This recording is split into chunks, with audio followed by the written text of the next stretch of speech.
Welcome to the Buy Back the Block event hosted by the National Coalition of 100 Black Women Incorporation, Metropolitan Baton Rouge. This event is curated by Sisternomics Committee.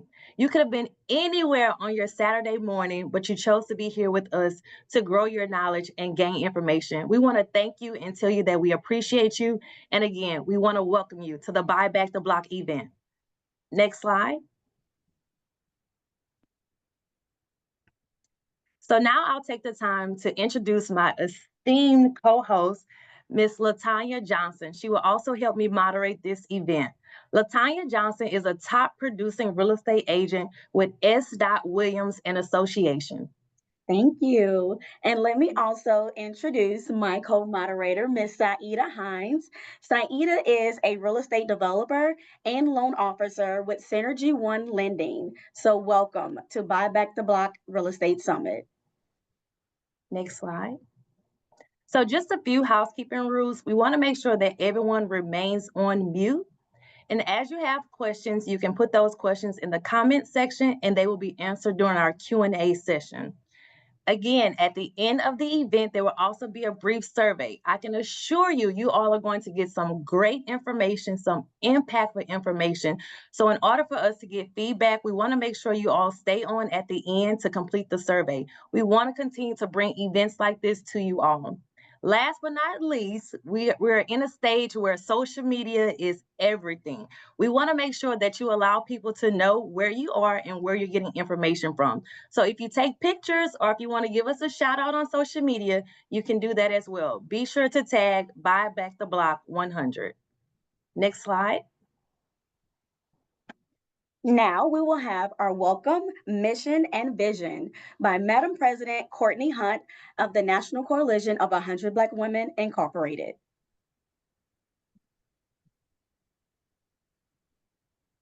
Good morning, everyone. Welcome to our virtual Buy Back the Block event. We are so excited to have you all here today as we dive into the world of real estate investment. This event is designed to empower women and everyone really to take control of their financial futures by teaching the tricks of the trade from some of the most knowledgeable experts in the field. Our goal is not only to inspire, but also to equip each of you with the tools you need to become investors and build generational wealth. We're thrilled to be on this journey with you and look forward to the insights and opportunities that await. Let's get ready to invest in ourselves and our community. Thank you for joining us. I would also like to share our vision. The vision of the National Coalition of 100 Black Women is to see Black women and girls live in a world where socioeconomic inequity does not exist. Our mission is to advocate on behalf of Black women and girls to promote leadership development in the areas of health, education, and economic empowerment. So please, as we live our mission and advocate for others, enjoy this virtual Buy Back the Block event.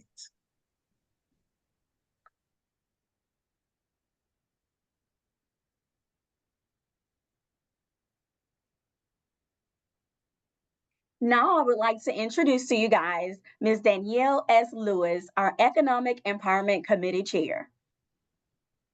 Good morning, everyone. I would like to share with you the purpose of the National Coalition of 100 Black Women Incorporated.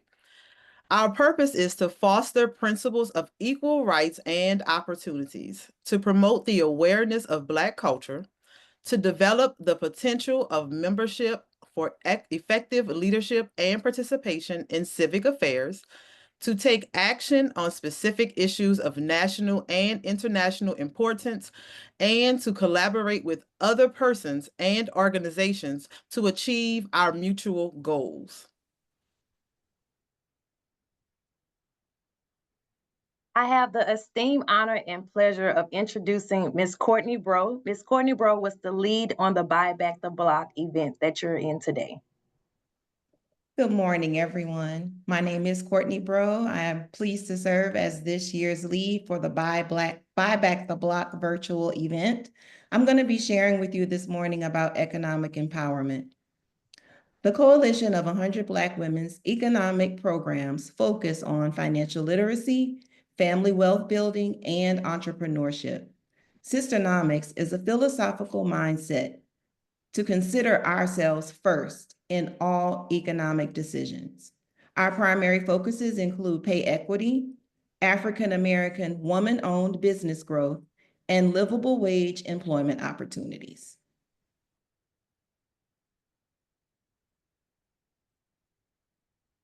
Now we will have our introduction of our panelists. Panel number 1. First, I would like to introduce to you guys Mr. Antonio Cousin. Antonio Cousin is a licensed real estate broker and investor, leads Service First Real Estate Group, achieving over 100 million in sales and guiding clients in building wealth through residential and commercial properties. Holding prestigious real estate designations and authoring multiple books, he is recognized for his expertise, including being named a one to watch in real estate and a top Louisiana real estate agent on social media. As a life member of the Alpha Phi Alpha Fraternity Incorporated, he demonstrates a strong commitment to community empowerment and economic development, advocating for investment in local communities. Next, we have Ms. Tamikia Jones, Property Management. Tamikia Jones, a seasoned real estate agent professional and U.S. Army veteran, owns the Grove of Baton Rouge LLC, specializing in residential and commercial property management, investment, and development. Dedicated to empowering others, she guides individuals through homeownership and has successfully co-developed affordable housing projects, demonstrating her commitment to community impact. Also a Southern University graduate, she actively contributes to her community through organizations like the Junior League of Baton Rouge and the National Coalition of 100 Black Women Incorporated. Next, we have on panel number 1, Councilman Carolyn R. Coleman, a lifelong Baton Rouge resident and retired educator with 40 years of service. She holds degrees from the Southern University and has dedicated her career to children, families, and the community. Currently serving her second term for the best district in Baton Rouge, as she often says, District number 10 as Councilwoman. She is actively involved in numerous boards and committees, including CATS, Complete Streets, and the Planning Commission. She is committed to the community improvement demonstrated by her restoration of a historic home and current project to convert a retired fire station into a community center. Ms. Carolyn Coleman, District 10. Next on the panel, we have Ms. April Hawthorne, Executive Director, and she wears very many hats. April Hawthorne is the Executive Director of the Baton Rouge North Economic Development District, drives economic prosperity through visionary leadership and strategic initiatives.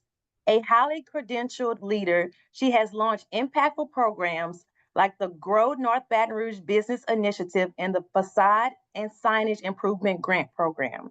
Significantly revitalizing North Baton Rouge, recognized for her dedication, she participates in prestigious programs like Leadership Baton Rouge, demonstrating her commitment to shaping the future of her community. Lastly, we have Mr. Donovan Hobdy. Donovan Hobdy is a real estate law attorney dedicated to providing his clients with professional, practical, and efficient counsel. His specialty is tax delinquents and adjudicated properties, but he also handles succession, land title transfer, title work, estate planning, succession, land use, and zoning. Mr. Hobdy also represents clients in civil litigation where an experienced real estate attorney is essential. Next slide. And now we will have our first panel questions. And we will start with Mr. Antonio Cousin, owner broker. How are you doing today, Mr. Cousin? Doing pretty good. Good morning. Happy to be here. And glad to have you. Your first question, how can first-time investors approach commercial real estate as a vehicle for building generational wealth? So I guess the way I look at any investing is the education piece is first, right? Getting the knowledge before you jump out there and make mistakes. So I would say first by just getting all the education you can. I talked about this on the podcast Thursday, but there are a lot of free resources out there now. Podcasts, books, the library for sure. I'm an advocate of the library. I go there all the time to check books out, for free, obviously. But there's also like things locally to Baton Rouge. I know of 3 different meetup groups where they meet to talk about investing, right? They meet once a month. So there's different avenues. In addition to that, when it comes to investing, I look at it this way. So you have three things, right? So it's capital, skills, and time. If you have those 3 things, you can make it happen. And a lot of times you may not have all 3 of those things. That's where partnerships come into play. So let's say, for instance, you're new, you haven't invested before, like that's your question, right? So you're probably not gonna have the skill. You may have the time though. You may have the capital. That's when you go out and find somebody that does have the skill, and you partner with them. So that would be an approach I would say, to investing in commercial real estate.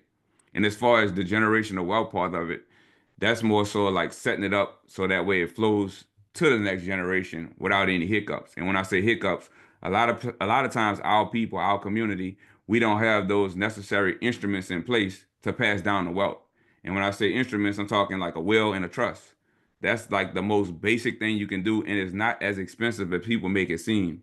So like getting those things set up that way we don't have any issues when we all have an expiration date. So we will die at some point, and you want that property to pass on without any probate costs, without any attorneys getting involved, and that's where you want to have that trust set up.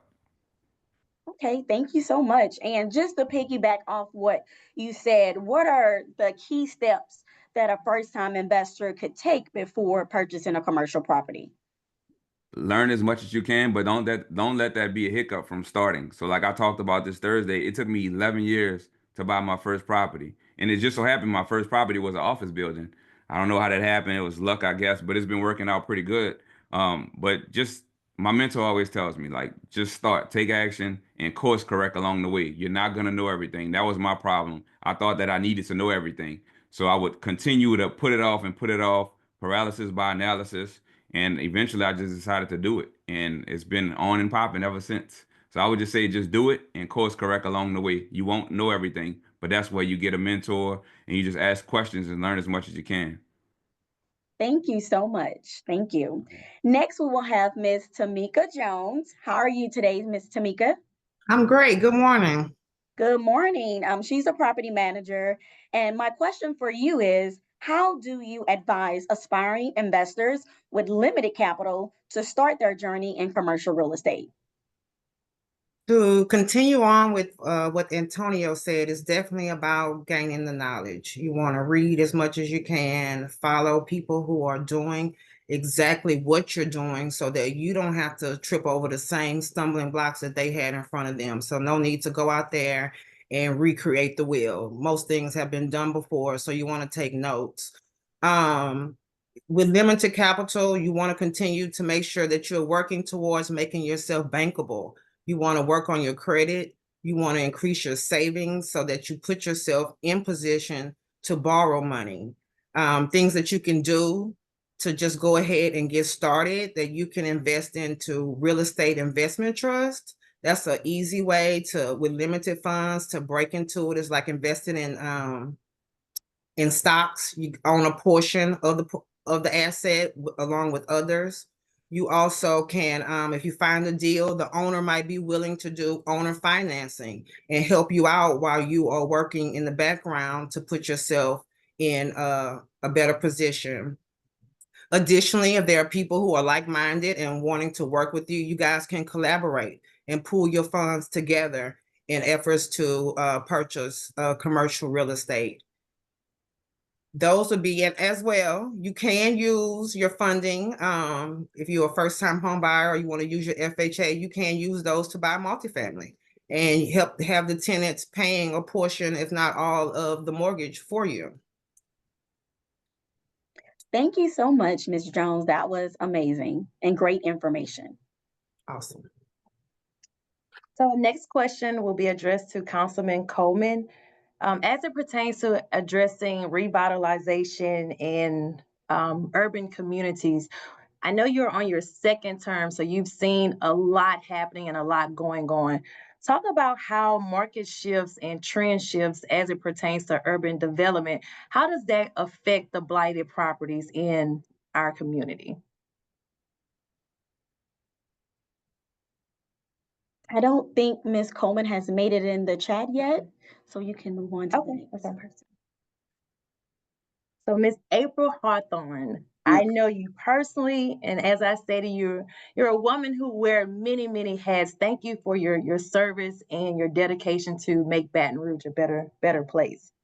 As we talk about entrepreneurs and families who partner with developers and investors, how is it that they're able to gain access to larger commercial projects as far as real estate?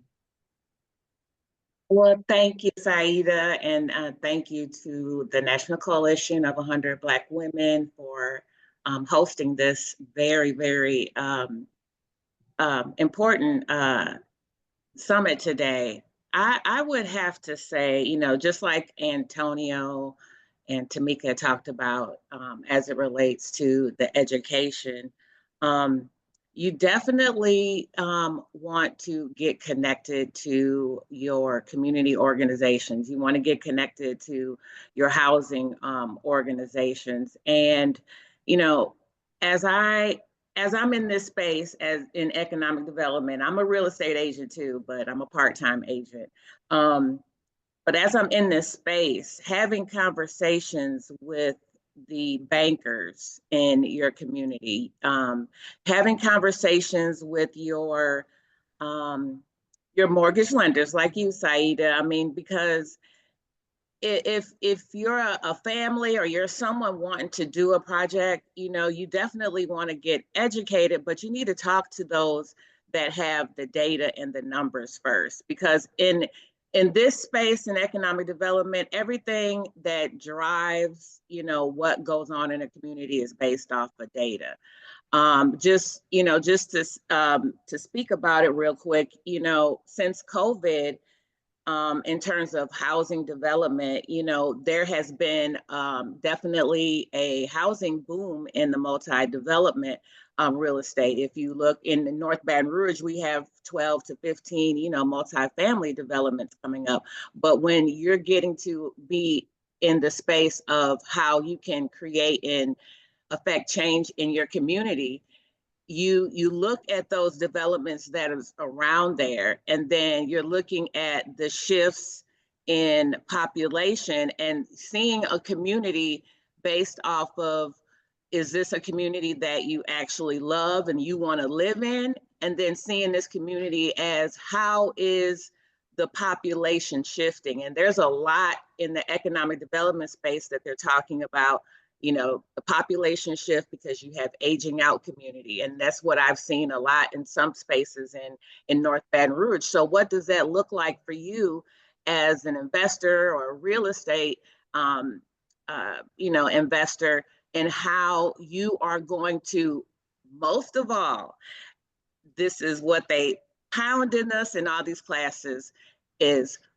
how are you marketing your particular, you know, housing project, whether you're listing a house? It's all about marketing. How are you going to get your community to come back into the community that you say you're going to build, right? That you are you going to live in it yourself, to create that space for buying the block back. So those are my tips. You definitely have to understand your community. You have to understand your demographic shifts that are happening within the community and around the community. And then also just making sure that you are connecting to your lenders, to your mortgage companies, because you know they know this data as it relates to what they're going to fund. Because at the end of the day, you do need money, or you need not just money, you need partners, because you, as a real estate agent or as a investor, you don't necessarily have to use your own money. You can use somebody else's money, but then that requires you to build a team. So if you're talking about a family, then you have to build a team, and then I can go into more detail, but I'm gonna keep my comment short. Just, building teams, building coalitions, everybody that you all have brought on for this Buy Back the Block event, everybody on here can work together to do a project. Because everybody has a specific expertise. I'm sure, and wish Ms. Coleman was on here, because that last question you asked about, she's on the planning commission. You need to get involved with that, because sometimes zoning has a lot to do with, what, challenges a project will face, or even in your community. So thank you, Saida, and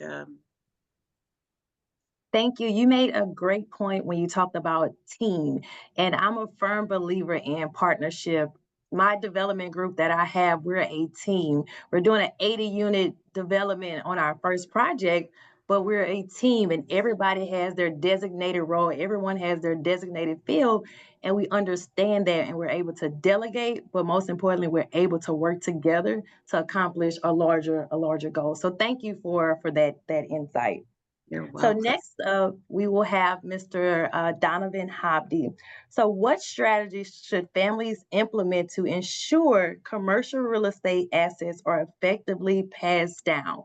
Now, before you answer that question, let's be honest with ourselves. As we drive around certain neighborhoods, we see a lot of properties just sitting there, right? They're dilapidated, they're blighted, they're eyesores to the community. And I know Antonio, he touched on it as far as making sure that we have the right tools and resources in place as we acquire real estate, whether that's residential or commercial real estate, but making sure that whenever we leave this earth, that we've implemented things to make sure that that real estate asset can be passed down. So can you talk about the blighted properties and what things has to be in place or should be in place to make sure that if a family member was to leave, that that family is better off, not worse, when it comes to the real estate assets that they've acquired? Absolutely. So thank you for having me. Can everybody hear me okay? Because I know I'm in the car. We're good? All right. So just like when you acquire a property, you want to do as much work on the front end. So on the back end, you don't have any issues. When you purchase a property, you're making your money at that point in time, right? And just like when you purchase your property, you need to make sure that you have everything in place on the front end, especially if you're going to do commercial real estate. You want to have all your ducks lined up so authority is clear and ownership is clear. There's a few ways you can do that, and I see somebody in the chat ask the question, difference between a living trust and a will, and somebody had another question about adjudicated property, but I'll start with the will. So the will is the first way everybody knows to pass down your property. If you don't have a will, it will pass down and it'll go through, to your heirs, as Louisiana law works. But you can also have a will which will determine who exactly it goes to. It doesn't always have to go to your heirs. It may go to your business partner. It may go to anybody you want it to go to, but you lack some control as to what happens on the back end. And part of the reason why there's so much adjudicated property, especially in Louisiana, New Orleans and Baton Rouge, is the owner passes and nobody opens a succession. So nobody technically owns the property. The heirs technically own the property, but if there's no mechanism for them to acquire the property, then you have a bunch of issues and everybody throws their hands up and they say, well, I'm not paying the taxes. My name isn't on the property. So a will at least put the property in your heir's name, but you don't have too much control beyond that. Another way that you can mitigate the property falling by the wayside is putting it into an entity. So when you purchase the property on the front end, it could be 123 Street LLC. And you can have an operating agreement if there are multiple people involved or multiple heirs involved. That way, when you do pass, there are some instructions on how to operate the property, who has authority and who can do what. But I will say the most effective way is to put your property into a trust. With your trust, you have the same ability to determine who has ownership in the property as you do with the will. And you also have a little bit more control over what happens.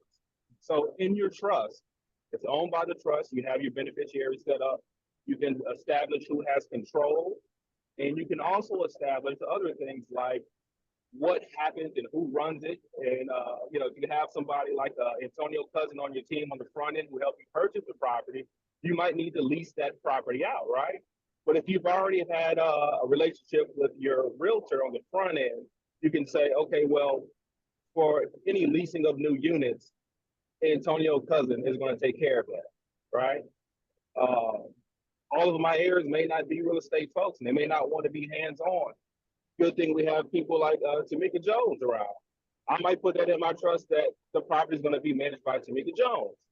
So when it turns over to the next generation, they don't have to think about it if you have a trust set up properly. It can run itself just because you took the steps on the front end. Now, I want to answer the questions about the adjudicated property, just while I have the floor. Somebody asked, why has it become so difficult to acquire adjudicated property? I think it's a little bit easier in my opinion.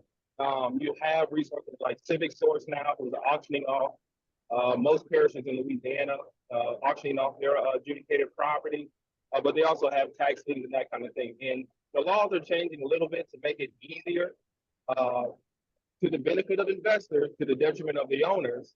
But it's a little bit easier now.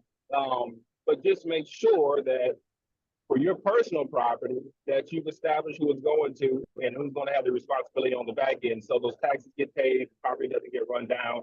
And if worse comes to worse, if they can't handle the burden, they can just sell the property. So that's why we find that there's a lot of adjudicated properties that people pass and nobody takes up the reins. So so that's kind of what I wanted to say on that. So if we have any more questions on it, I'd be glad to answer. Can I add to it? Yeah, absolutely. Oh, all right. So first of all, shout out to Donovan. That's my real estate attorney, full disclosure. But the way I look at it is it takes planning, right? Like as a community, we need to have these discussions as a family together. So that way, when somebody does pass, people are aware of what's supposed to happen next. Like you can have all this stuff set up, but if you never talk about it with the family, then they're left to scramble to figure it out. So an easy step that we do in my family, my particular household, found out about this years ago, and I have a 6-year-old and a 4-year-old, 2 boys, and my wife, obviously. So every single Sunday we meet and we have what's called a family meeting. And basically we just sit down, we talk about what we're grateful for, what's upcoming for the week, and then we try to teach them some type of financial literacy concept. I mean, granted, they're 6 and 4, so they're not grasping it 100% yet, but we're exposing it to them early so that way we're normalizing that conversation. I'm saying all that to say these type of discussions should be held as a family so that way, when somebody does pass, everyone knows the assignment. It's not like we're scrambling trying to figure it out. So a family meeting, I'm saying that on a call that everybody on this call could do with their particular family. Just talk about whatever, just what you're grateful for, what's upcoming. And it works. I mean, I feel like it helps the family bond, first of all, but also you're setting the tone, you're raising the younger generation right, and you're exposing them early. So that way you want to normalize, whatever it is you talk about. So that's what we do in my household. And I just wanted to share that. Oh, and also let me jump in real quick. Kendra, I see that you put something in the chat here, and that's what I left off. When you put your properties in a trust, you get to avoid probate, which is essentially, opening up the succession, putting everybody in possession, or appointing an administrator. It's not cheap. And as an attorney, I love probate. I love doing successions, but you can pay me a whole lot less on the front end to set up your trust to where once you pass, I'm not even involved.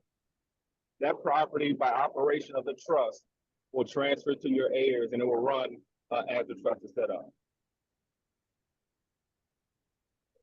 Thank you all for that information. So I just kind of want to piggyback off of the adjudicated because like myself and other investors, we want to get involved, right? We see these properties, whether it's residential, or we see these commercial buildings just sitting there. So from your perspective, for someone who wants to get involved, wants to make an impact, wants to be able to acquire these adjudicated property, what would be the first advice that you would give them outside of going to the clerk of court website and doing the research? What advice, if someone really was serious about jumping in, making an impact, acquiring these adjudicated property? Because like you said, we already know it's sitting there because of the succession and things of that nature hasn't been done. So what would you say would be the first tip that you would give someone as a plan of action to get started? Right. I'm gonna have to control myself because I get excited when you ask me these kind of questions. I can talk your head off. But the most effective way to take advantage of adjudicated property is it's not through going to a civic source or buying a list of adjudicated property. It's driving through the neighborhoods that you want to change and just using your eyeballs. Antonio, I think you put in one of your books, Driving for Dollars, that kind of thing. Drive around and you can tell which ones aren't being loved at that time, right? The ones that are boarded up, the ones that are falling into disrepair. You find those properties, you write down all the addresses that you find, and there's a lot of public information available to you. It's bizarre. I do a lot of trainings on this stuff. You can be very, very effective if you know what you're looking for and how to find it. The first resource I would say is any pair that you're looking at is the assessor site. So if you have a list of addresses that you saw some ugly betties falling by the wayside, you can put those addresses into the assessor site. And it will give you who owns the property, and it will also give you their address. And the next step is to figure out who that person is.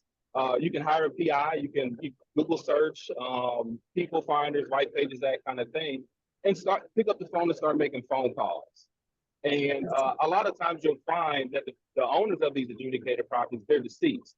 That's why they fall by the wayside.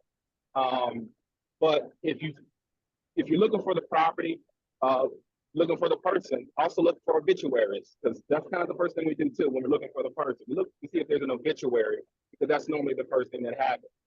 If that person is deceased, obituary will normally give you the list of heirs to that property. And if you can't find the owner, you find everybody else under them who may be related. Because a lot of times people don't even know that their mother, father, grandfather own properties that they're heirs to.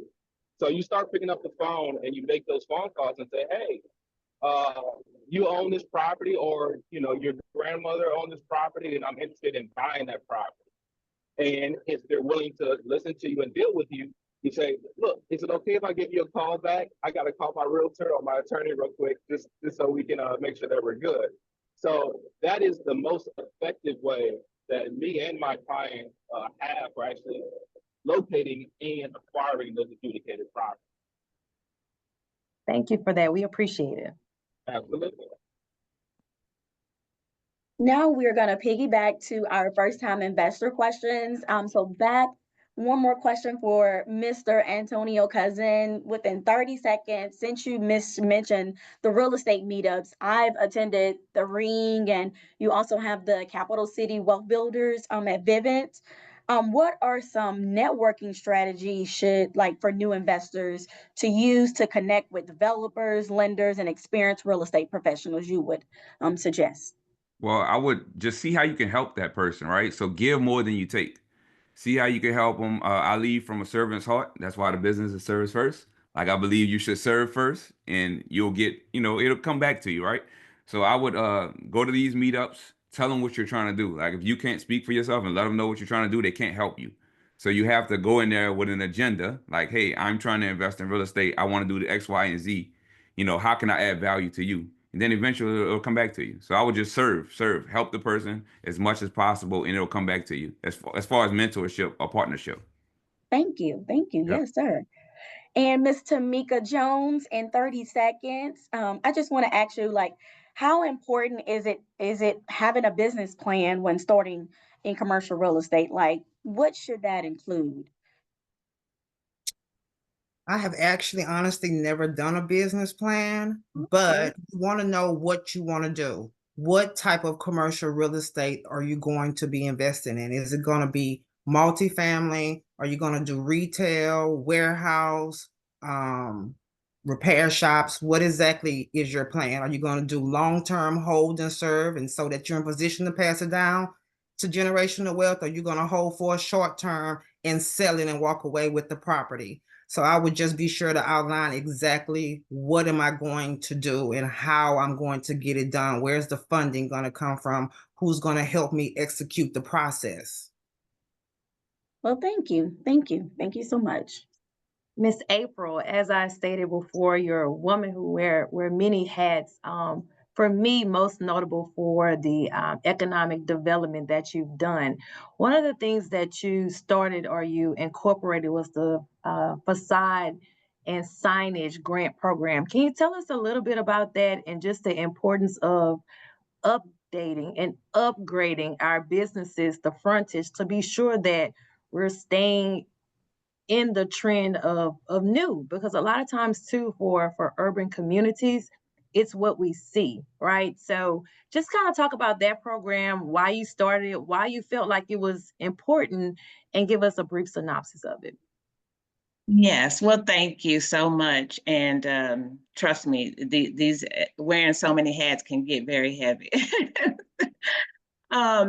Yeah, so in 2001, the Baton Rouge North Economic Development District had started the facade and signage improvement that we received one-time funding from then. I have to always acknowledge the work that our public officials and our legislators do.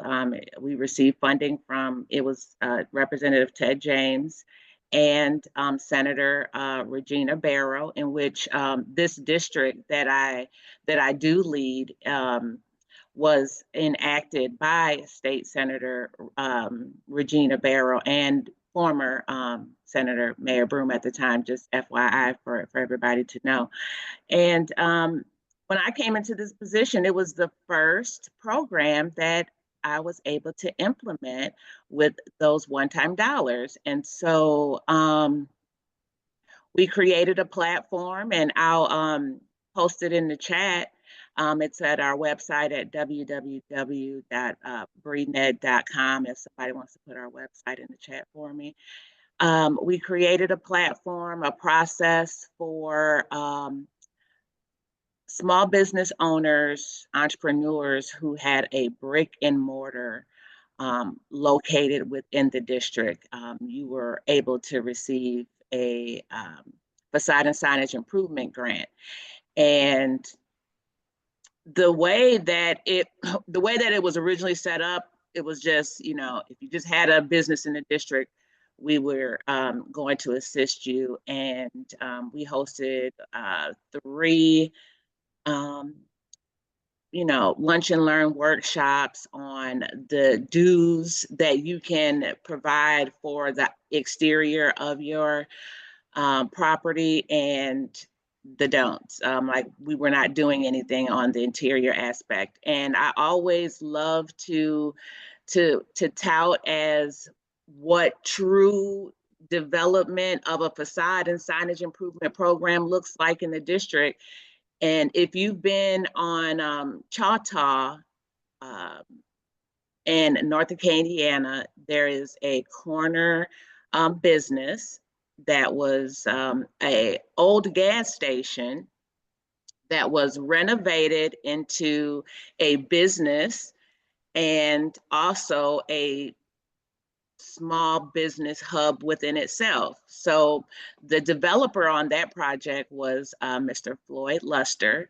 He purchased that old gas station in the community, and he took the steps to actually revitalize that corner space off of Choctaw and North Acadian. And that is what a model of true economic development, reinvestment in your community, real estate reuse project looks like. Now, I have to say that he is an architect by trade, and he now is embarking upon construction. And it's just not him doing the project. So he had a team of people, as I talked about before. And so I just shared that, you know, example of what that facade improvement program looks like. And then it causes, once he did his project, it started other businesses that didn't apply to look at their area and say, oh, well, I need to make some improvements around my my business as well. Not to say we wouldn't have helped them, but I'm just saying that when one person does a project or improvement in their community, it starts the trickle effect of, you know, others wanting to do the same too. And so we were able to assist over 34 businesses within the district. So if you go on the website and anybody wants to look and see, you know, where were these projects done, you know, it's under the facade and signage improvement under our programs. And you can click on the link and there's like a little story map. Now, initially, I probably would have loved to have, you know, just did this on a block, in which there is something coming. And so I hope that there's going to be a part 2 of this eventually, of this you know, summit. So we did it in certain areas in North Baton Rouge because we're a 30, you know, mile radius. So we go all the way to Sherwood Forest on Florida Boulevard, all the way down to Scenic and back up Plank Road. So, you know, we assisted over 34 businesses. We couldn't even find all of the businesses in the district to even give the money away. So the, you know, because sometimes, you know, in our communities, when we have a program or organization, people are sometimes hesitant, like, oh, you got this program? Oh, y'all about to give away some money? I'm like, yeah, we're about to give away some money. And, you know, we you know, ended up, you know, we could have assisted more, but, you know, especially during that time too, that was like, you know, right after COVID, you know, we were trying to make an impact immediately, you know, to, you know, spark some activity in a district. But, you know, when you're dealing with, you know, facades, you got to deal with contractors, and you have to, and there was a holdup on, you know, the contracting piece for some people. So it was a success. It was a success, but you'll find, you know, our, you know, improvements that we did in certain areas in North Baton Rouge within our district.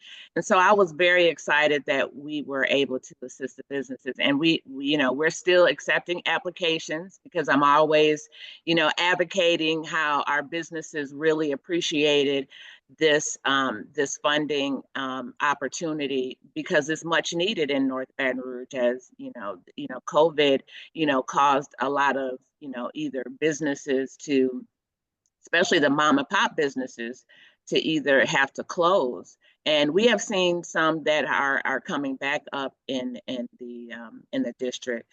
But, you know, so the facade and signage improvement program is on our website.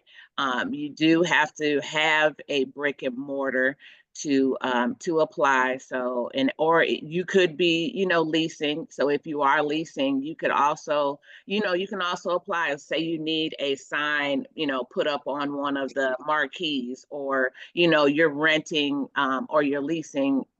You have like a space, a block. We did several of those where we just purchased the sign. I mean, we did everything from, you know, parking lot striping to lighting, anything that beautifies the outside of the project. And again, you know, I would say if you do have that. Oh, and I also wanted to mention, I would be remiss if I mention it, because this is, you know, the information that people want to know about, you know, not only about the funding aspect, but, you know, there's a program with the Louisiana Economic Development. You know, I had two of my facade and signage improvements, Bates Realty over there off of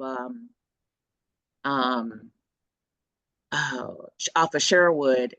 They had purchased a property over there, and we assisted them with the facade and signage improvement funding. But before they started their project, I made sure we mentioned that you needed to apply for the restoration tax abatement program. And so this is also key for, you developers and investors out there, especially if you have a a commercial piece of property, because what that program does, even though it's lengthy, I know sometimes, a lot of people are like, oh, I don't want to have to go through all that. But if it's going to save you money on the front end, so, you should apply for it. It is a process. You got to go before a board, and, then you got to go before the city as well to get approved. But it allows you, if you purchased a, commercial property and you want to, redevelop it, apply for that program first, so that when you do, at the value that you bought the property, if it was like 150,000 and then you're making improvements on it, you are only going to be taxed on that 150,000. You're not going to be taxed on your improvement, which once you do the improvements to your building, it is going to make the value of your property go up. So you could, withhold almost 5 to 10 years on not having to pay that improvement tax. You only will be paying what you purchased your property for at that, $150,000 mark. So I say that to say that, for that facade and signage improvement program, that was another layer of saving finances or saving in your project, your redevelopment, for you to keep that money and then also use the money to make some improvements. Thank you for that insight, April. We appreciate it. So to close out panel number 1, we'll finish up with Mr. Donovan Hobdy. In 2 minutes, Mr. Hobdy, I know sometimes when we think about real estate and real estate investing, there's 2 professions or 2 team members that a lot of people shy away from: an accountant and a real estate attorney. Can you expound on how important it is to not only hire an accountant up front, but also a real estate attorney up front, and not when you're in trouble or you have a hiccup? So can you give us your insight on that in 2 minutes or less? So, as a place to account, taxes are real. I run across all the time, and people are really shocked and surprised. Oh, yes, but you also have to take care of your taxes. But it's more so than beyond the amount of taxes you have to pay, your actual tax structure. Is it going to be a C corp? Is it going to be LLC? There's a lot of different implications as it relates to your tax burden based on your entity. So very, very, very important. And as far as your real estate attorney on the front end, it's more expensive on the back end. If you're calling me because something is happening right now, because of something you didn't take care of, it's 10 times more expensive. So make sure you have a real estate attorney on the front end. You have a consultation, you let them know what your goals are and what you want to guard against. And then we can set up your trust or whatever the case may be effectively, so you can avoid a lot of expenses on the back. We appreciate that. So that wraps up panel number 1. We want to thank you all for your time, your insight, your information, and ultimately making an impact today. Thank you.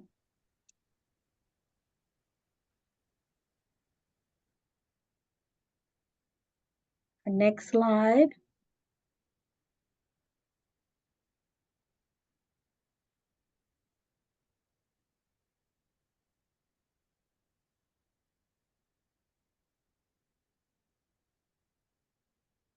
And now let's have a word from our sponsor, Service First Real Estate.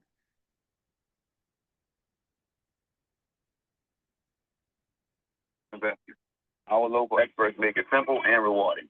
What makes us special is that we donate a percentage of our commitments to local nonprofits. At Service First, we're more than realtors. We're your neighbors, dedicated to getting you the best deal. Visit us at servicefirstre.com and start your journey with a team that puts you first.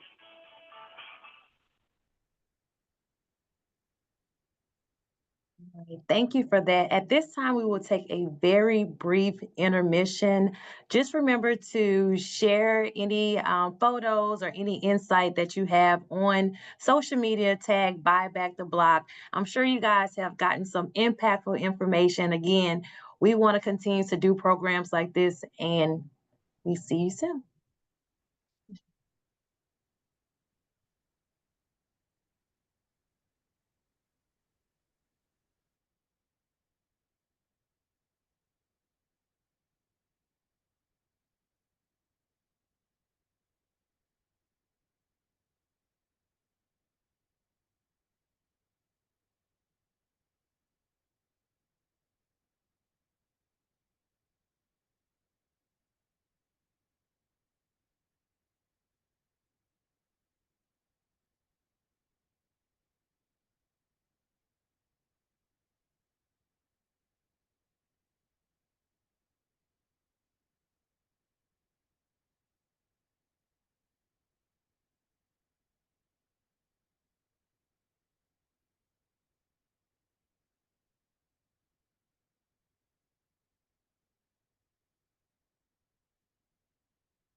Welcome back, guys, and we are ready for our Buy Back the Block panel 2.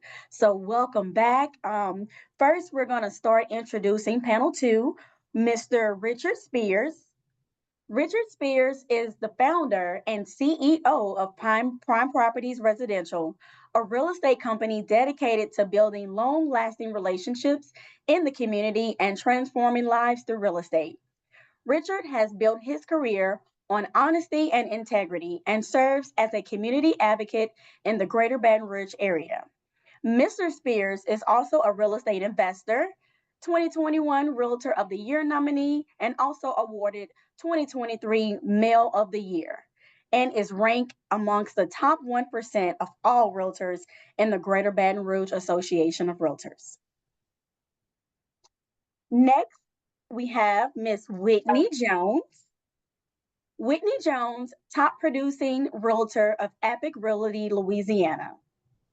Whitney Jones, a top producing realtor since 2021, delivers seamless experiences for buyers, sellers, and investors across the greater Baton Rouge and New Orleans area.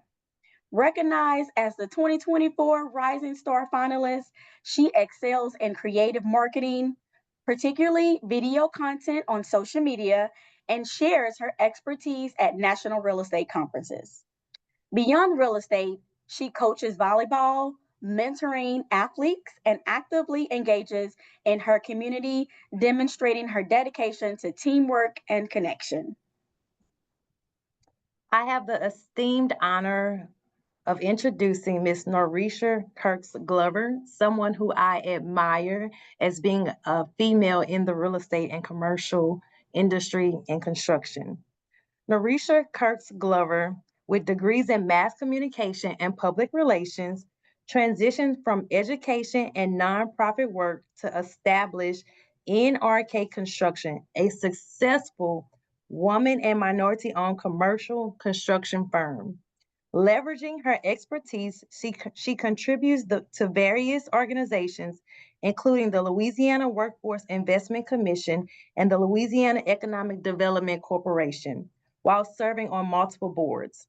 Recognized for her leadership and her impact, she has participated in prestigious programs like Louisiana Leadership Louisiana and Goldman Sachs 10,000 Small Businesses, and has received accolades such as the Baton Rouge Business Report Top 40 Under 40. Ms. Norisha Glover.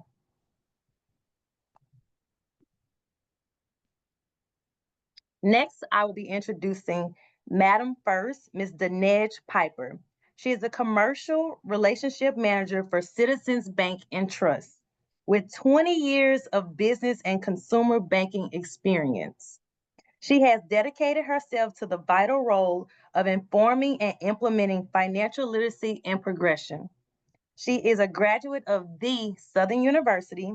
She is the first vice president of programs for the National Coalition of 100 Black Women Incorporated, Metropolitan Chapter of Baton Rouge. She serves on the Friends of the LPB board as well as other boards and advisory positions. I introduce Ms. Danej Piper. Next slide. And now we're actually go ahead and get started with our panel 2 questions. First, Mr. Richard Spears. How are you doing today, Mr. Spears? I'm doing well. How about y'all? We are doing great and glad to have you. Richard actually is one of the agents that really inspired me when I first was licensed in 2019. So thank you for being here. More than welcome. I appreciate that. You're welcome. What type of commercial properties offer the best potential for long-term appreciation and sustainable income streams? That's a good question. I think it depends on what the person is looking to do. Because I mean, there's multifamily, there's strip malls, there's all different types of developments and ways that you can invest. And I think it also depends on the economy of where that person is buying. For example, I mean, if you're buying strip centers in a location where the economy is just not quite there, you may have issues with getting tenants. But in the multifamily space, I think that space is always going to be a space where you're going to be able to generate revenue because people are always going to need somewhere to stay. Um, and I think the biggest thing is just making sure that when you are making these acquisitions, to make sure that you're buying right. So, and also to have some type of exit strategy in case things go wrong. I think that's the biggest thing is just making sure before you're going into these deals, you're underwriting and you're buying it right. Okay, thank you. And just to piggyback off of that question, like what are some of the best ways to research and elevate a potential property before making an investment? I think if you're a new investor, the best thing you can do is either find your way into some type of mentorship or partner with someone that has already done what you're trying to do. I know y'all have heard this a lot so far from Antonio and the property manager, but success leaves clues, and that's why you continue to hear this because uh, if you've never done this before, a lot of things can go wrong. And I've done it both ways, transparently myself. I've gone out and tried to do things that I've never done before, and I've made mistakes. I'm also a firm believer in failing forward. So I do think that you have to have some clarity in knowing that once you go on this journey, you are going to make some mistakes and you are going to fail.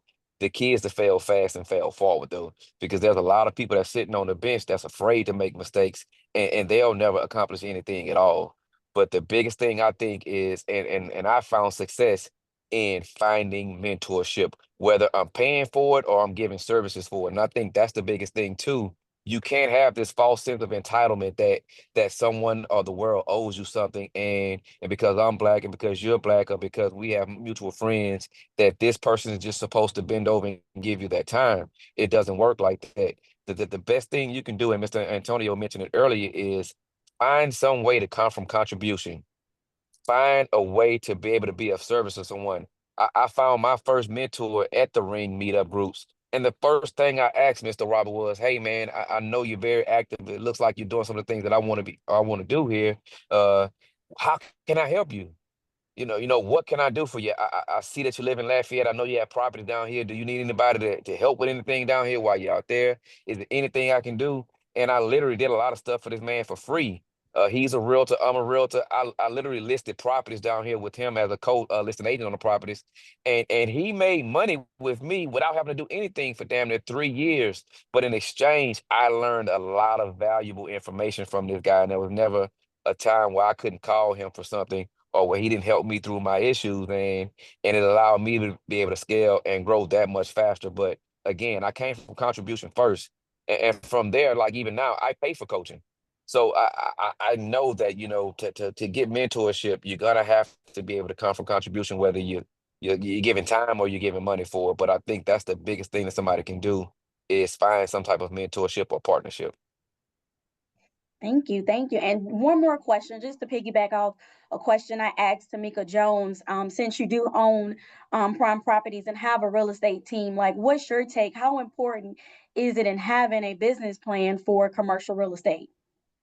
Okay, so that's a good question, and I'll kind of echo what she said as well.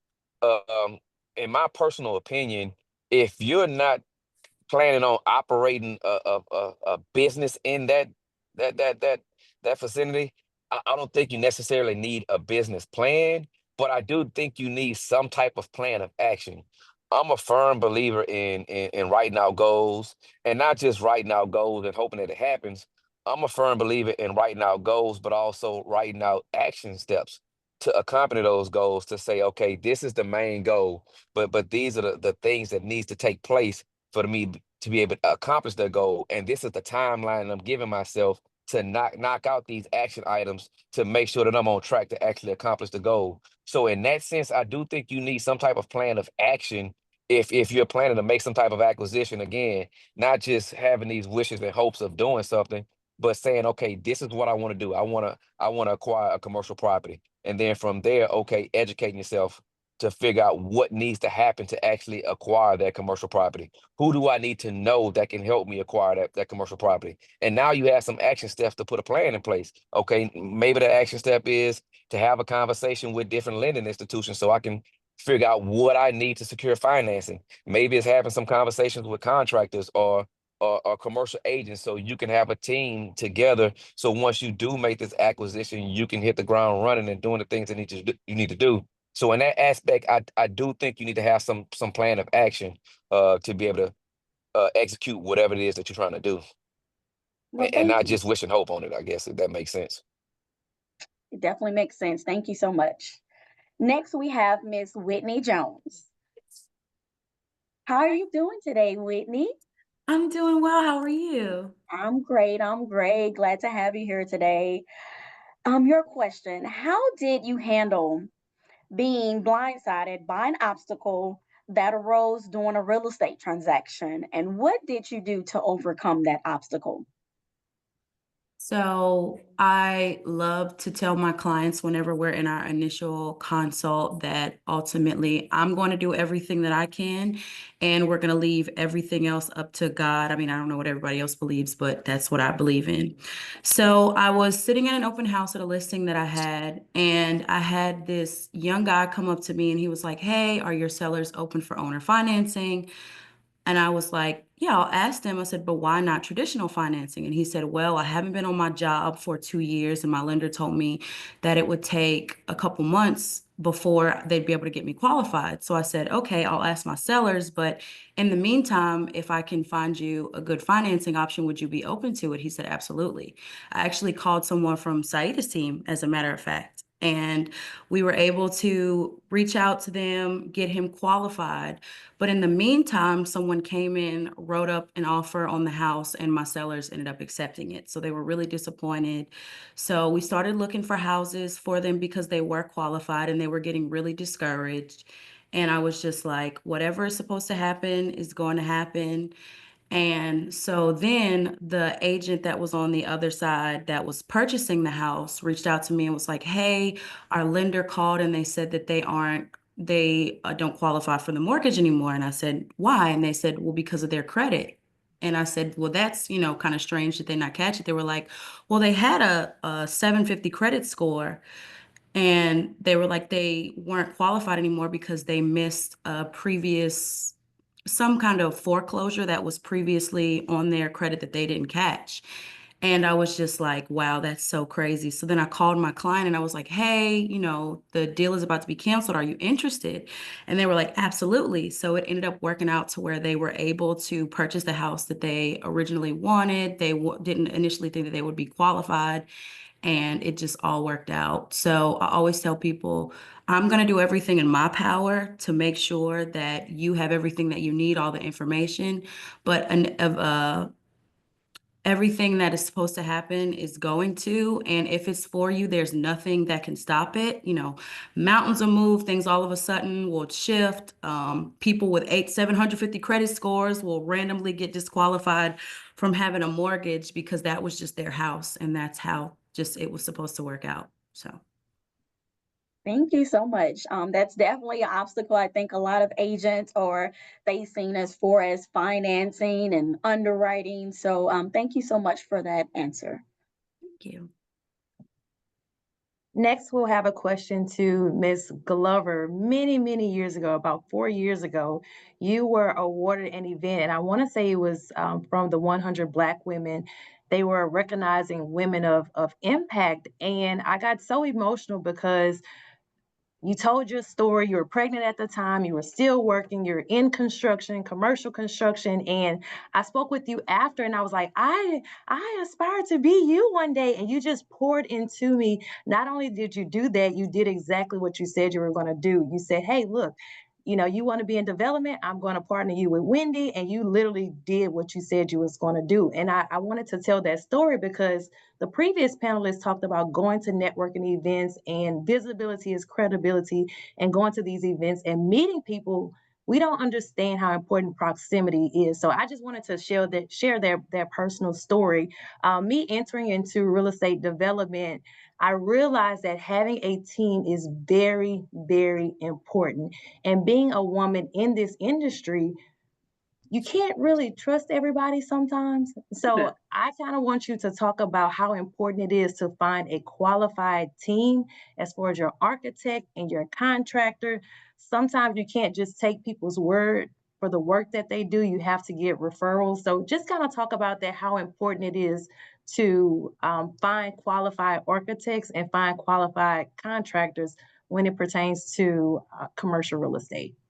Yes. So first of all, I absolutely remember that event. I am so glad that we had the opportunity to connect, and also thank y'all for inviting me to be a part of this today. So in construction and in this property work that you're doing, team is absolutely important. I'm going to talk about the two members on the team that you mentioned, but I'm also going to talk about other members who are a part of the team. One of the things that I feel like our community does is whenever we're interested in stuff like this, we'll say, oh, you know, I think I found a building and I'm going to need to change it around. And I know my homeboy, he knows how to draw, or he does drafting. The challenge with that is if this is a commercial property, that means that there are laws for occupancy that you're going to have to adhere to. So while your person may be a fantastic drafter, if it cannot get through the permitting process because it's required to be stamped by an architect, it doesn't matter. So I have met a number of people who've come to me ready for me to build something that needs a permit, but it can't go through the permit office because there is not a stamped architect on it. So get an architect. That's the first thing, right? It's not anything against a drafter. Get a licensed architect. 2, do not let someone just tell you that they are an architect, because you can be an architect and not licensed. At the permit office, it must be a licensed architect. You can go to, I forget the name of the website or whatever, but whatever's their national association that they are licensed by, you can look up and see that they are a licensed architect. And I cannot tell you the number of times in construction where people have lied to me and told me that they were licensed, they were not, told me they were insured, they were not, told me they were bonded, they were not. You have to go verify that information for yourself. So not only are you verifying that they are licensed architect, you're going to also want to make sure that you have a licensed contractor, because as soon as work starts getting when construction starts on a project that is permitted, it alerts the state licensing board, and they're going to start to go look at the property and see if there is a licensed contractor on there. Again, you can look that up on the state licensing board to see if the person is licensed to do what they are supposed to do. So just because I am licensed in electrical does not mean that I have the ability to, that I'm licensed to do commercial construction, okay? The other thing that you're going to want to think about is what is the purpose of your property. If I were a person who was building a home, I want to go with a residential contractor. If I am going with a building, I want to go with a commercial contractor. If this is residential property that I'm wanting people to live in, I'm looking at a residential person who does residential construction. If I am flipping my home, or flipping a home that I purchased, you're still looking for a residential contractor, but you're wanting one who specializes in investments. And the reason why is because a person who does a lot of investment contracting knows that you're trying to spend the least amount of money to maximize whatever your sale is. You wouldn't ask me to do that. I'm using commercial grade contractors that cost more than residential contractors, which means it's going to impact the price, and you're not going to be able to maximize the profits in the way that you're wanting to if you are flipping that property. The last three people I'll talk about on the team really quickly is you want a CPA. This was mentioned in the other panel. You want someone who specializes in the industry or whatever that you are going into. You want an attorney, one who specializes in what it is that you're doing. So if my friend practices family law, they're not the attorney for me when it comes to this particular project that I'm trying to do. And you want a relationship with a fantastic banker. I tell people all the time, I can deposit via my phone. I do not do it. I walk into my bank every single time because I want you to see my face. I want you to know my name. So when there is an issue and I need you to take care of something, you know who I am. So those are the people that you want to have on your team. So can you expound on timelines and time frames? A lot of times too in real estate, we want it right now, right? We have this vision, we want it to come to life, and we may not necessarily understand the full scheme of things. Can you kind of talk about the different timelines that's involved? You talked about planning and zoning, depending on which area you're in. It may take weeks to get permits. So kind of talk a bit about just the journey, the process, and the timelines of what that construction phase look like. Yes. So sometimes people approach the architect first. Sometimes people approach the contractor first. And that's really often based on like who they have a relationship with. A good contractor can refer you to an architect. A good architect can refer you to a contractor. Architects can go as slow or as fast on the process, depending upon two things. One, the size of it, and two, how responsive the owner is, right? So you can't be a person who's like, I'm ready to get this going. I talk to the architect tries 3 times to get in contact with you. You don't respond back a month later, but you don't understand why things haven't progressed forward, right? So you got to understand that being constantly in contact, making decisions, answering questions, going through the programming process is important. While there are typically 3 phases where someone says, let's say you buy a blank piece of property, right? There's nothing on it. You decide that you want to build something on it. Maybe it is an apartment complex. They're going to do what's called schematic design, say, is this kind of what you're looking for? They're going to do design development where they're going to provide a bit more details, and then they're going to do what's construction drawings. And those are the things that go to the permit office. That can take a matter of weeks or months. I know a lot of times projects that I've done with the affordable, with like LHC, I mean, these are projects that don't come to fruition for a year or 2. It all depends on how big is the size of the property that you are building. If you're having to go through any zoning issues that you are needing to change, how busy the architect is that you've chosen at the time. If this is a property that already exists, often that does not take a lot of time for them to go redraw what is already there. If there are already existing plans for it, they can use that as a starting base. What I'm asking is for people to be thoughtful and respectful of the people's expertise who are involved in it. And also at the same time, you could have somebody who really is just dragging their feet or whatever, and you'll recognize that as well. I think I've answered your question there in terms of like the timeline. It really depends on the property that you're buying, where it's located, what is on the architect or contractor's plate. Thank you for that insight. Wanted to ask a question. Can I add something to Ms. Glover? Oh, yeah. Yeah, I would say what she mentioned about choosing professionals, that's very, very important. And I think a lot of times people, because of cost, they choose professionals that may not be the best fit. And I think, you know, even though great accountants, architects, and attorneys may cost more, they're going to save you money in the long run.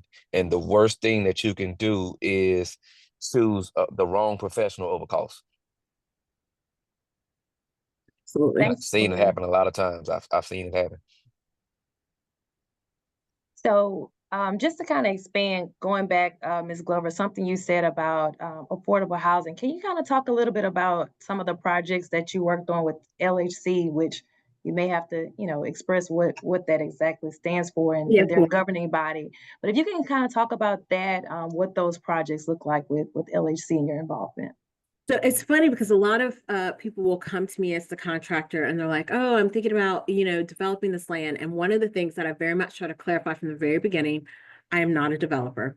I do not know the process of how they write their grants or get their money or any of that. That is just the funding mechanism that some people will use to apply for it. And the little bit that I know is really that there are funding opportunities, maybe 3 or 4 times a year. Tons of people submit their applications. A small percentage of people get that funding. And I don't even know what all those programs are.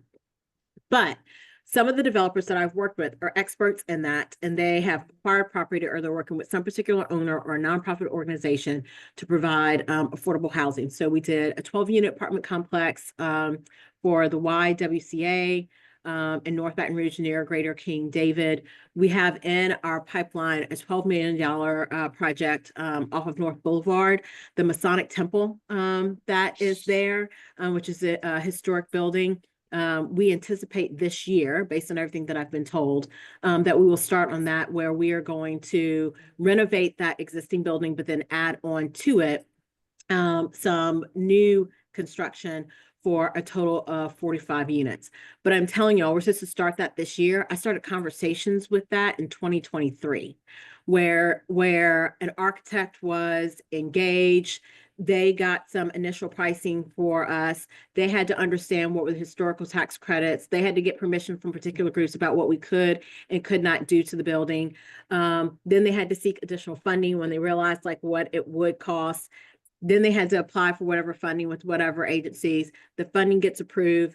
Like there are just so many different components that are involved in that it takes a while for those things to come to fruition. But once you've done one, you begin to like figure out that process, and and it doesn't take as much time. The other affordable housing thing that we did was a 99-unit senior living facility off of Gardere. And we did that in conjunction with a company called Womack Construction. So for me, my mentoring often comes from other larger construction companies. So I've partnered with larger construction companies. And what I have loved about it, I'm going to go back to something Whitney was saying about like God's timing. The apartment complex that I did in North Baton Rouge, heard about in 2021, didn't start it until the end of 2022. I was frustrated. I was ready to start. In the meantime, I started the 99-unit senior living facility off of Gardere in partnership with another construction company that they can do this stuff in their sleep. The amount of notes that I took and the amount of things that I learned as I'm listening to them talk in meetings, and I'm literally just sitting there because I don't know what I'm doing, right? I take these notes and I'm thinking about the apartment complex that I'm supposed to be building. And I'm like, ooh, we don't have that. I've forgotten that. Need to figure that out. And I promise you, as soon as that 99-unit senior living facility finished, it was time for me to start mine. And while there are still mistakes that I made on building that, I know I did not make as many mistakes because I got to sit under a mentor, listen to the things that they were doing, and then apply it to my project to make sure that I didn't make those same mistakes. There will be mistakes. I love when someone said that earlier on the phone. There will be mistakes. You're going to fail forward and you're going to learn from them. But I got to minimize some of the mistakes that I made based on watching someone else do it. And that takes time because we want to be millionaires today. We want to have created a generational wealth today. And that's not how it happens. If it's for a generation, it might take a generation to build. Wow. Thank you so much for that insight. Just kind of want to go back to the impact portion and address this to Richard. We've seen Vic take over Baton Rouge as it pertains to his business. Empire Wings started off small and now he has several locations, several franchises. And you were a part of that movement, I would say. Kind of talk about some of the behind the scenes conversation, the impact, acquiring those commercial properties. Just give us an insight on how that movement happened. Yeah, I can say without just going into too much detail with his personal story, because I know that's something that he wants to share at some point. I've been trying to get him to do it for years, but yeah, this is a person that that pretty much kind of went from being homeless with a family to having an empire per se with Empire Wings. And I think it's a big testament to being persistent, like Whitney says, trusting God's timing. And one of the biggest things that I love about what he's been able to do is provide opportunities for family members and friends, because pretty much all of these new locations that you see popping up right now, he's doing through partnership with close friends and family, and giving these people opportunities to be able to go along that journey with him. And it's something that I say all the time, that if you want to go fast, go alone, but if you want to go far, go together. And crazy enough, that's an African proverb that I think that we as a culture don't practice enough. And it's something that we have to be able to become familiar with, because we can do way more together than we can do by ourselves, if that makes sense. But just going along that journey, and being able to identify different different properties, what he's been able to do is one, listen to the people. And if you're serving a customer base, you want to be connected with that community and listen to their wants and needs so you can be of service. And that's one of the things that we've done, is just through polling and through social media, just listen to what the people are saying and where they want locations at. And from listening to what they're saying and where they want locations at, that's what we've been able to do, is just go out and try to find different opportunities in the locations where we're seeing a need. And from there, just partnering with the community as well, especially through sports. That's one of his biggest things. And I always say, if you're going to do something in business, do something that you're passionate about. He's passionate about sports, so he partners with a lot of the sports teams in the area of where he's opening locations at, to help with marketing and branding, and then just giving back to the community. That's one of the things that's high on my list of things to do. Just like Antonio, we believe in service first as well. And I'm always doing partnerships with people, and he's one of those people. Most of the things that we do when we're giving back in the community is in partnership with him as well. So it's just been amazing to see his journey, see him grow through different partnerships, and to someone's point in that chat, collaboration over competition. Can I jump in? I'm sorry, because I saw two questions in the chat that I wanted to make sure to answer and clarify. So, so Donovan put, please verify license and insurance for your contractor before you sign any contract. And he said, I get a lot of calls about bad work by contractors who end up having no insurance in place, which makes it very difficult to recover. I'm telling you, even as a contractor who uses subcontractors, I've had subcontractors give me certificates of insurance, which you should ask for. And then later I discovered that they falsified that document. So you literally want to call the insurance company and verify that the insurance document that was given to you is given to you, or is accurate. While it can increase the cost of your project, you want to ask sometimes that it be bonded. And what that means is that if a contractor does bad work, doesn't pay their people, or disappears from the project, that you can call the bond on that project, and then they will provide you the money to make sure that that money is recovered. It does increase a little bit the cost of your project, but again, it is a protection mechanism. And the last thing I want to say to that is that having insurance or being bonded or being licensed does not guarantee anybody to be a good contractor. All that says is that you have paperwork in order. I can still then have people who don't do quality work. It is hard for me to tell people how to assess that, because the way I'm going to tell you how to assess it is really based on my own personality and style, right? If people want to do work with me, I'm going to give you a list of what the scope of work is, and I'm going to line item it, and I'm going to discuss it.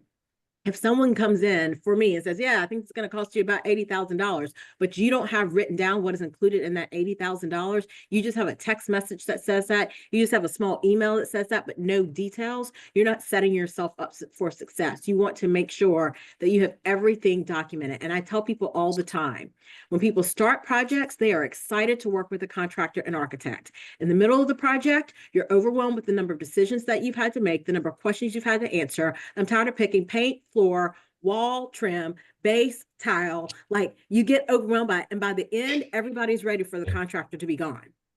And so that's why it's important to have the paperwork in place, because there will become a time that you're frustrated. There will become a time when there are differences of opinions. There are things that were not understood. And if you don't have all that paperwork in order, when something goes south, because something could go south or whatever, then you'll find yourself in a world of trouble. So people who have their paperwork together tend to be better contractors, but that is not a guarantee. I'm just throwing it out there. That's a fact. Thank you for that insight. Thank you so much. One more question for Ms. Whitney Jones before we close this panel out. What are some red flags to watch out for that you kind of may advise your buyers when looking at a potential commercial property deal? Like, what are some red flags you would, potentially let them know, hey? So me personally, commercial is not necessarily my area of expertise, so I can't really speak to that specifically. But I have had dabbled a little bit in commercial, and typically just not having, like she said, the paperwork and everything together on the front end is typically an insight to the fact that if it's not organized from the beginning, it's probably going to be a mess on the back end. So if I'm asking you for, just simple things and you're having issues gathering those things and getting them to me in the beginning, then it's probably going to be that way throughout the whole transaction. And I kind of just wanted to talk about specifically jumping into things that you are not very experienced in.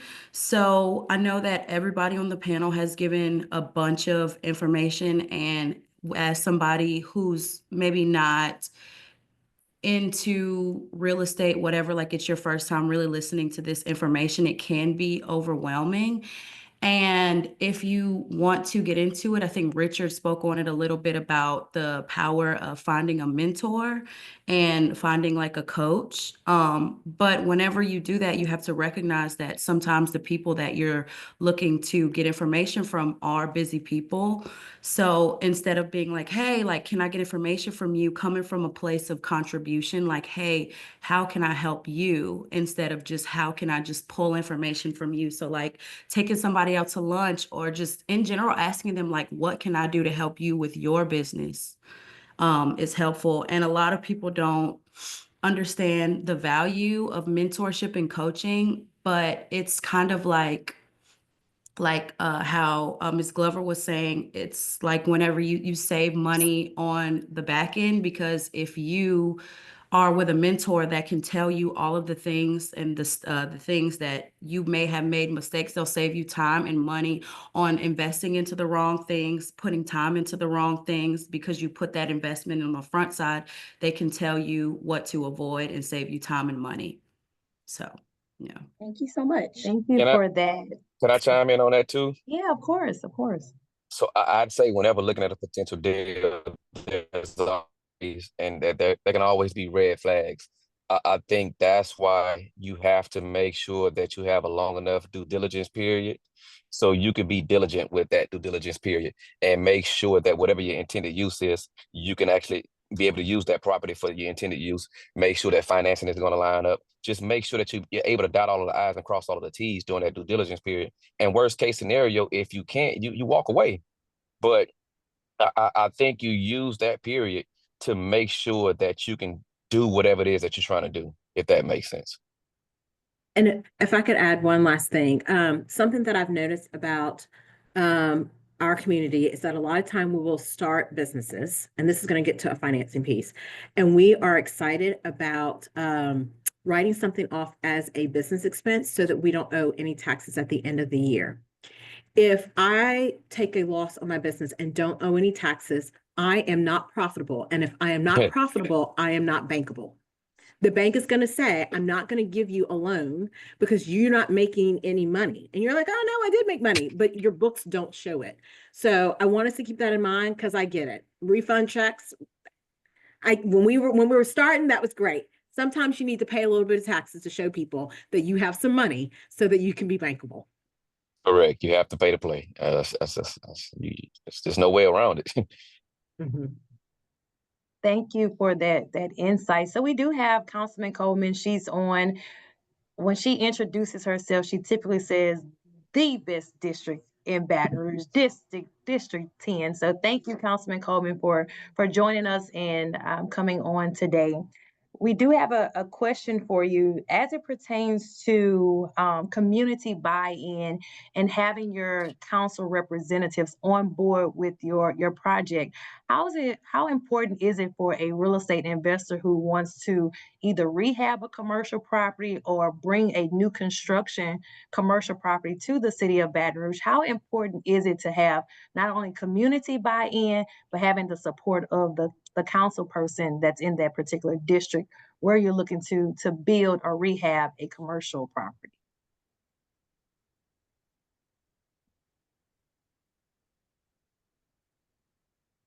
You're on mute. I'm not sure if you're speaking.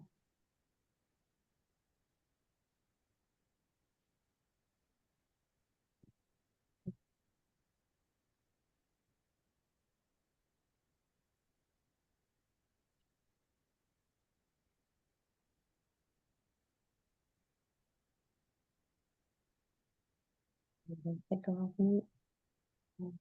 Okay. All right. Okay. So she'll come in and let's see, does she? Okay, we can come back. So we have Miss Dinesh Piper, she wasn't able to make it. However, she still wanted to be able to provide us with some information based on commercial lending. So we will show that presentation now. If you have any questions, you still can put them in the chat as well.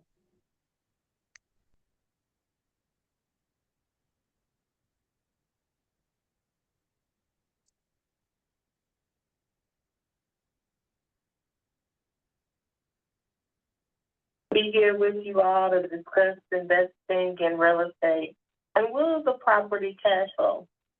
I'm your speaker, Dinesh Piper, and let's get started.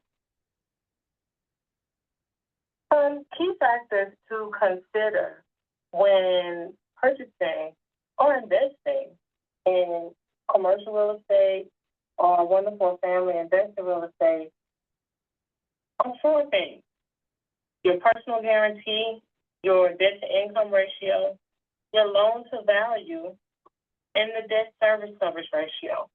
And today, I hope to uncover what all four of these things can mean to your deal getting to the closing table. First things first, let's talk about the personal guarantee, your skin in the game. This is you as a borrower promise to repay a business loan from their personal assets if the business defaults. As a lender, we're always looking at the what if. What if there's another pandemic? What if your supplier is not able to supply your goods? What if you decide you no longer want to be in this business anymore? Where's the insurance that you're going to repay the debt? Most lenders require personal guarantee. Your debt-to-income ratio is the ratio of total debt payment divided by your gross income. It is common for the max debt-to-income ratio to be 40%. I've worked at 3 banks, and all 3 banks require that 40% DTI. Let's calculate your debt-to-income ratio, and this is something that you can do yourself. So let's just take your total income. Then let's line up what those monthly payments are to the creditors that you have. See, we have a mortgage here, an auto loan, some student loans, and a credit card. Monthly, that payment is $2,400. Now, we multiply that by 12, and we take that income and that debt, and we get 28.8%. We're under 40%. I'm looking like, let's do this deal. Let's talk to this guarantor. Let's explore more, right? So this is the one part. Okay, we passed this test. Let's move on. And so I say test. I like to believe that these are different tests to test the strength of your deal. How strong is this deal to the lender? Your loan to value ratio, a measure comparing the amount of your loan with the appraised value of the property. We'll get into that. Your debt service coverage ratio measures the entity's ability to generate enough cash to cover its debt service obligation. We'll get into that too. Let's talk about your loan to value ratio. Let's say you want to borrow $80,000. The property is valued at $100,000. Your loan to value ratio is 80%. You can figure this out yourself. So let's say your property that you want to purchase is $100,000. Okay, let me go figure what is the 80% LTV ratio. You're going to multiply that 100,000 times the 80%, and you're going to get $80,000. That's how you know what the bank is going to lend you. Now, like I said, I've worked for 3 banks, and the loan to value ratio is 80%. Now, you can maybe go into some SBA lending on a commercial deal, and you may come out with a 90% loan to value ratio. What I am speaking of today is conventional lending, not SBA. So what's the debt service coverage ratio? It's your net operating income over the annual debt. That's your debt service coverage ratio for a property.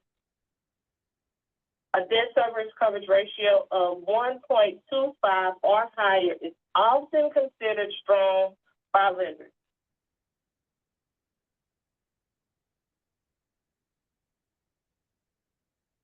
Okay, so let's look at the scenario. We have a property valued at $270,000. 80% loan to value is $216,000. That's my max loan amount. 8% is your rate. That's kind of where rates are about right now. What is your capital injection? That's your money into this deal. $54,000 is the loan amount less the purchase price.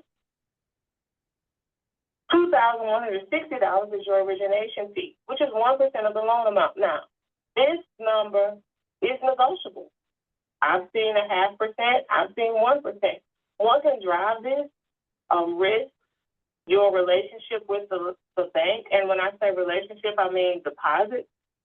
So many things can drive your negotiables when we're talking about the cost of your deal. $250 documentation fee and a $500 appraisal fee. Now, that $500 appraisal is more than likely a wonderful family investment property. You're not going to find a commercial property at $500 appraisal. That appraisal, sometimes I've seen over 100 pages long. And so it's very detailed. It's giving cap rate. It's giving what rental rates are looking like in the area. It's a very detailed appraisal, and it's going to cost you a lot more than $500. I've seen somewhere anything above $1,500 to about $4,000 or $5,000. Title fees, miscellaneous, total of $56,910, not including the title or miscellaneous fees. Now, let's take a look at this poorly clipped graphic by me to the left of the slide. And so we have the potential rental income and your monthly and annual calculations. So we're looking at the total income of the property monthly. Now, if we know annually, there's 12 months, so everything here is multiplied by 12. Now, except this maintenance fee, which happens to not have calculated over. Nevertheless, we're just going to keep moving on. We're going to forget this one right here. Property taxes, $123, your hazard and flood insurance. And so total expenses and then your total operating expenses. And here we have your annual total operating expenses. Debt service, that's what this word here is, debt service, which is the new loan, right? It's this $216,000 at that 8% rate, your monthly payment is about $1,800. Annually, it's $21,000. Here's the debt service coverage ratio. I told you guys, let's go back one. We're looking at 1.25 or higher, right? And so here we are on this annual debt at 1.29. That's 129%. That's where we want to be when we're looking at, will this deal cash flow? That's what you should be looking at, because you want that cushion, that 29% cushion above the break even. This is where you're going to realize, will this deal make me money, or is it going to cost me money? And if it's going to cost you money, the bank's probably not going to get in the deal with you. This is where I've seen deals kind of fall apart in this new rate environment, because we were in a 4% rate and now we're in this 8% rate environment. Rates have changed. And so deals that look good at that high price value or is not cash flowing at the high rate. So either they're going to come down on the value of the property because rates not moving, or you're going to put in more money on this capital injection. So to make the deal work, I wish I would have showed y'all a deal that we had to make work, where now loan to value might be 60% and you're coming to the table with a whole lot more money. That's a whole different type of scenario. Okay, we won't loan LTV at 80%, but we might do 60 to make it, to get us to this 1.25 debt service coverage ratio. That's where a good lender is going to see, okay, how can this deal work for you if you're truly interested in the property? And you have the capital available to inject into the property. Now, I've gotten really kind of technical on debt service coverage ratio, and I know some of you may have some questions on it. I'm sorry I can't be there with everyone today, but if you have any questions, you can definitely reach out to me via email at denage@cbtla.com, and that's DENAGE@cbtla.com. Maybe someone who's managing the Zoom will drop that in the chat for me, and I look forward to hearing from you all. Thanks.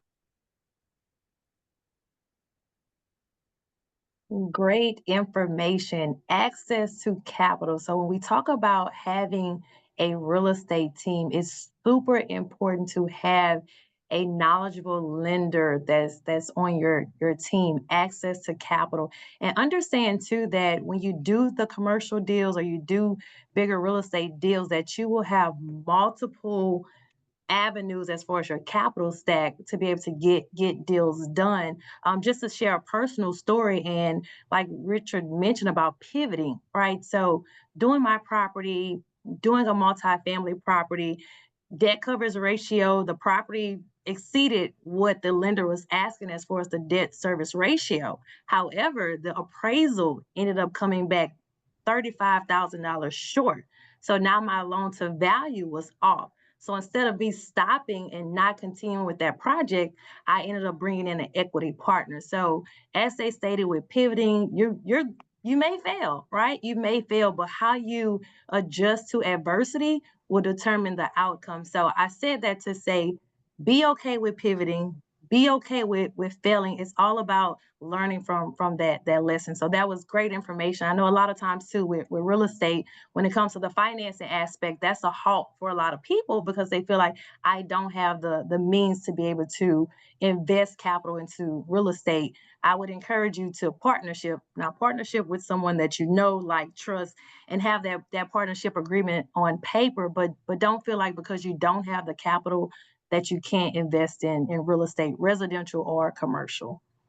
So I wanted to, could I sorry. throw in a comment? Sure. So when it comes to, when we're talking about like having people on your team, in the same way that you want to choose somebody, it's the expertise, you want to do the same things with banks. So like I bank with Currency Bank. We currently don't do mortgages. So we would not be a good bank at the moment. Stay tuned. At the moment for construction loans related to residential, but we would be for commercial property. And the second thing I would say about banks is that I strongly encourage people to look at community banks. So I get that there's the Capital Ones and the Chases, but the people who are really good about investing in their community are local community banks. And so that's going to be your Currency Bank, your Home Bank, your Citizens Banks, those smaller ones who are able to respond much more quickly, understand what we're trying to do for the community, and you're able to have a much more personal relationship with. And they're not individuals who tend to be tied up by bureaucracy of a bank that has like its offices in New York. All right, we have time for one question. Anyone has a question? I wanted to add to your comment, Saida. Like, especially for the people that's listening, I hope they understand and know that, like, you know, when you see these developers on social media and you see that they may be the face of these projects, they have partners. Nobody's doing big developments by themselves, whether it be general partners or limited partners. They have partners. So, and I say that to say to not be overwhelmed about what you may not be able to do or what you may not have the bandwidth to do yourself, because most of the people that you're seeing doing things, they have partners, because most of these people don't have the bandwidth to do that alone as well. Thank you. Thank you for expounding on that, Richard. All right, no question. So next slide.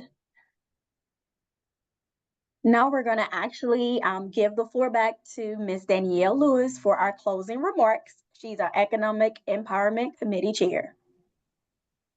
Thank you, ladies. So as we wrap up today's event, I just want to take a moment to reflect on the powerful pieces of information and knowledge that each one of our panelists brought to the event today. Today wasn't just about listening or gathering this information to store it up.